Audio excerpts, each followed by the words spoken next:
tal amigos? Bienvenidos a Exprésate de nuestro portal 724. Yo soy Angie María Vázquez, me encanta acompañarles en esta iniciativa que nace como fruto de la idea de tenerlos informados a ustedes con líderes de opinión. Tenemos personajes en Exprésate para todos ustedes que definitivamente van a hacerles llegar a ustedes con un pensamiento crítico, generar opiniones. Nosotros exponemos los temas y ustedes sacan sus propias conclusiones. Exprésate de 724 empieza hoy con un primer personaje con el que se puede hablar de todo. Se puede hablar con él del río Magdalena, se puede hablar con él de la crisis de energía eléctrica, se puede hablar con él de productividad, de competitividad y de muchas cosas. Para darles pistas, les comento que fue la primera persona anunciada por el partido Cambio Radical para la lista a la Cámara en el Atlántico y tiene un temperamento político o lo ha venido forjando en torno a que él no va a hacer promesas, un político que no promete. ¿Qué les parece eso? Tenemos en Exprésate al doctor César Lorduy. Bienvenido, doctor. Angie, muchísimas gracias por la invitación, muchísimas gracias a todos los amigos de Exprésate, hora 724, y es un placer compartir contigo y con todos ustedes. Claro que sí, nos ven desde Barranquilla para todo el mundo y bueno, lo importante es tener aquí a personalidades que nos vayan a llevar al análisis de nuestra realidad, en este caso pues política.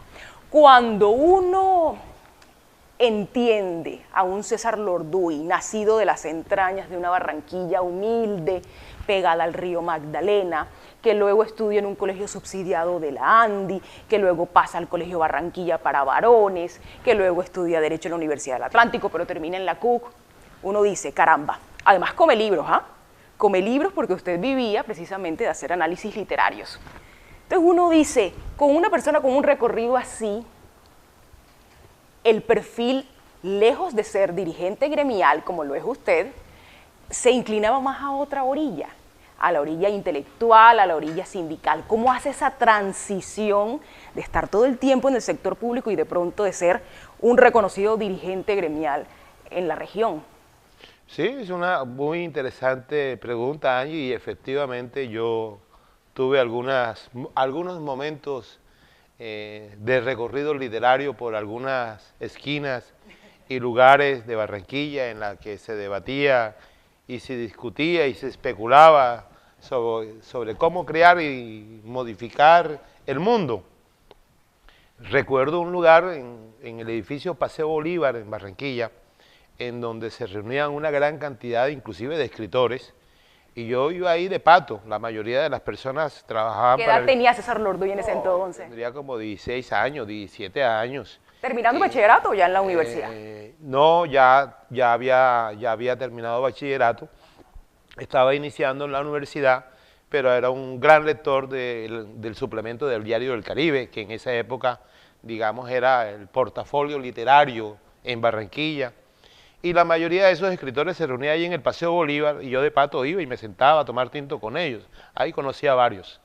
Definitivamente sí era una inclinación inicial, pero bueno, la vida te va cambiando y te va generando unos nuevos retos y unas nuevas oportunidades y ahí surgió de que eso era interesante, pero no podía resolver los temas estomacales, así que tuve que apartarme. Sí, cuando nosotros revisamos a César Lorduy, porque además de la hoja de vida, que ya se dio cuenta que la he leído, uno ve en las redes sociales un registro fotográfico muy nutrido, por ejemplo en el Instagram, pero siempre el mismo post. Usted sentado de pronto en la terraza de algún ciudadano, de alguna persona de un municipio del Atlántico, pero no hay esa retahíla de promesas y de propuestas.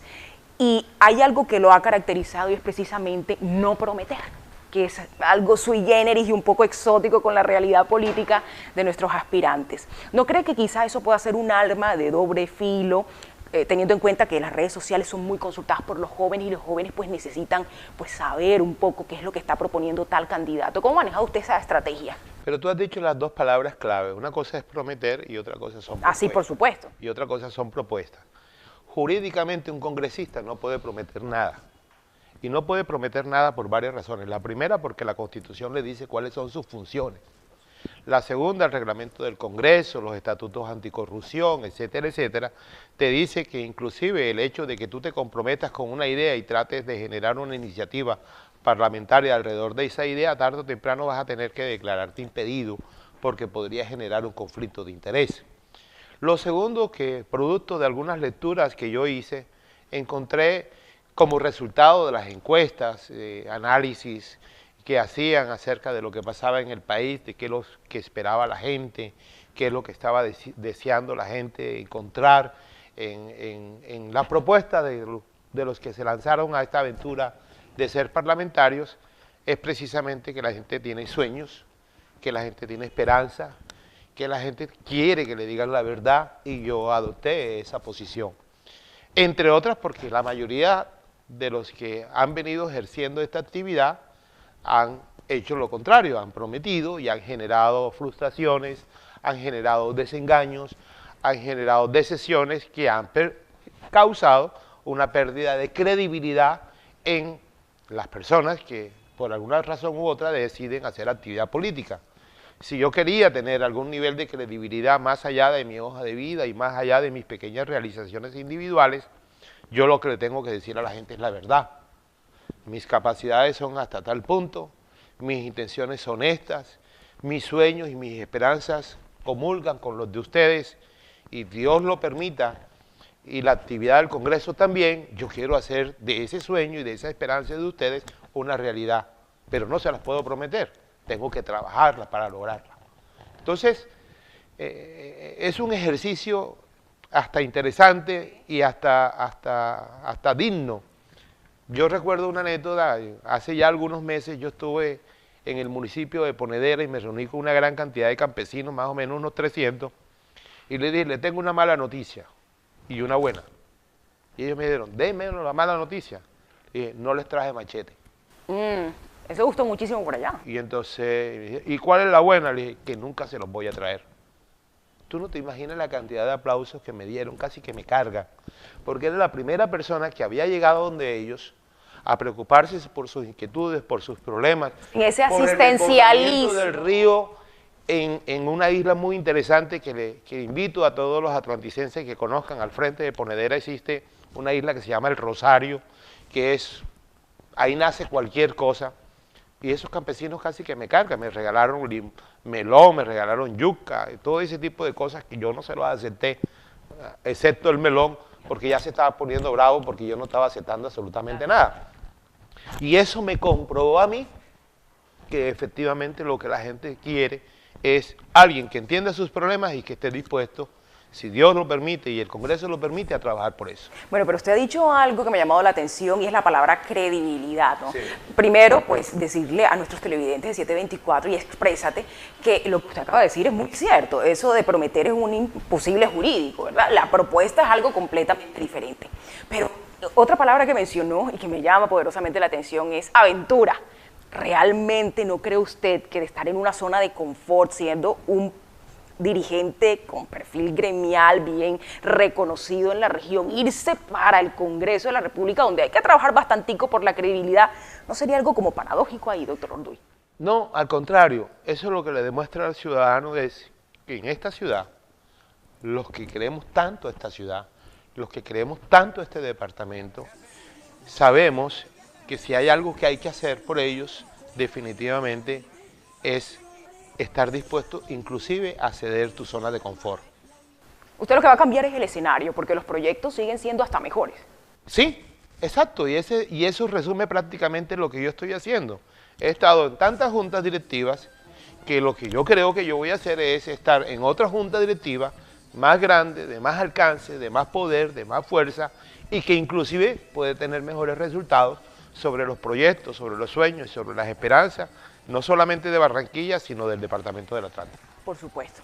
Doctor César Lodutuy, un tema que resulta supremamente importante para la agenda noticiosa de la ciudad es el de la seguridad, teniendo en cuenta pues todo lo que ha pasado en Barranquilla con lo de los atentados y la semana pasada también. Usted ha vivido en carne propia como ciudadano el problema de la inseguridad, porque en 2 ocasiones muy seguidas, casi que seguidas, del año pasado, fue asaltado en su propia casa.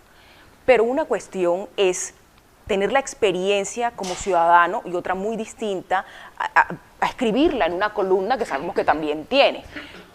¿Cuál es ese punto en que converge el discurso de César Lorduy con el tema de seguridad para que no se vuelva taquillero, para que no se vuelva solo objeto de estudios de percepción, que es lo que utilizan todos los políticos? Yo siempre veo el vaso medio lleno. Yo soy optimista, yo siempre creo que siempre hay una salida, que hay una oportunidad, que las cosas mañana van a ser mejor. Siempre he creído eso y así he actuado. Y con base en ello, y aún a pesar de mis circunstancias personales, en el que me tuvieron casi que al borde de la muerte, yo creo que Barranquilla, esta es una oportunidad para reflexionar, para corregir lo que haya que corregir, pero también es una oportunidad para rodear a las autoridades, para creer que el trabajo hay que hacerlo y seguramente se requieren mayores esfuerzos, pero no para poder atacar ni para poder criticar sin ningún tipo de fundamento. También ha sucedido de que a veces el respeto por la dignidad, por los derechos de las personas, por tratar bien a las personas en todos los escenarios, por parte de las autoridades, se ha entendido como un signo de debilidad y como un signo de que es posible hacer las cosas sin que te pase absolutamente nada. Yo estoy plenamente seguro que este momento que está viviendo Barranquilla, que nos escogieron precisamente por esta tranquilidad que nosotros siempre hemos respirado, por esta alegría que nos caracteriza, lo vamos a superar, que esos terroristas y delincuentes seguramente los vamos a encontrar con la ayuda de toda la ciudadanía. Yo he tenido la oportunidad de ir a muchos barrios, nosotros no suspendimos campaña, sino que por el contrario aprovechamos cada uno de esos escenarios para decirle a las personas que se solidaricen con la fuerza pública, que apoyen a la Policía Nacional, que cada uno de esos asistentes a nuestros actos políticos se convierta en un ciudadano veedor, que le avisen a las autoridades, que le colaboren, e incluso hemos compartido el dolor con las víctimas y sus familiares a través de minutos de silencio. Es lo que creemos que podemos hacer, pero también hay que decirle al resto de la ciudadanía que haga exactamente lo mismo y que no perdamos las esperanzas, no tengamos miedo, no tengamos temor, no tengamos debilidad, porque ellos lo que quieren es que nosotros podamos padecer de esos síntomas de tal forma que al final terminemos escondidos. Desde el Congreso de la República, ¿qué se puede hacer, doctor César Lorduy, para manejar mejor ese tema de la seguridad máxima y que, bueno, debemos tener en cuenta un punto muy importante que es la migración de los venezolanos, por ejemplo, todo lo que es la política fronteriza y criminal? ¿Qué se puede hacer desde el Congreso para poder mejorar así el tema de lo de la seguridad aquí en Barranquilla? Yo creo que hay un tema relacionado con los hermanos venezolanos, o sea, la gente se olvida que el proceso fue contrario en alguna época, que fue de Colombia hacia Venezuela.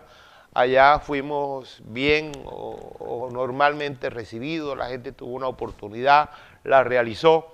Aquí se están dando una serie de oportunidades a los venezolanos de origen colombiano que resuelvan sus temas, pero hay que flexibilizar un poco el tema de que estos amigos venezolanos puedan tener las documentaciones que le permitan laborar de manera adecuada. Sin documentos ellos no pueden tener un trabajo adecuado y en consecuencia podría existir la posibilidad de que tuvieran que acudir a otros mecanismos para poder obtener su sustento y casi que hasta justificable, aunque no debe ser aceptable. Yo conozco personas que inclusive han trabajado en Venezuela con el tema de audiovisuales, están aquí en Barranquilla, no pueden trabajar con nadie formalmente porque no tienen un solo documento, pero son unos excelentes profesionales. Ese tipo de personas... apelaría primero a la legalización como tal y toda la documentación. Que se flexibilice, si se flexibilizó para otras cosas, por ejemplo, se flexibilizó en el sentido de que pueden permanecer en Colombia sin necesidad de una visa, sin necesidad de esto o de aquello, que los niños pueden tener atención en la red hospitalaria, pues también se flexibilice desde el punto de vista de que puedan tener una documentación. O sea, que hay que incrementar el esfuerzo hacia la política social también, y para que sea incluyente. La política social y que la Cancillería pueda recibir por parte del Congreso una disposición legal que seguramente podrá estar a consideración nuestra, porque yo me veo allí, de tal forma que podamos contribuir a normalizar esa migración que definitivamente pienso que tarde o temprano va a tener que parar y va a ser el proceso reversivo.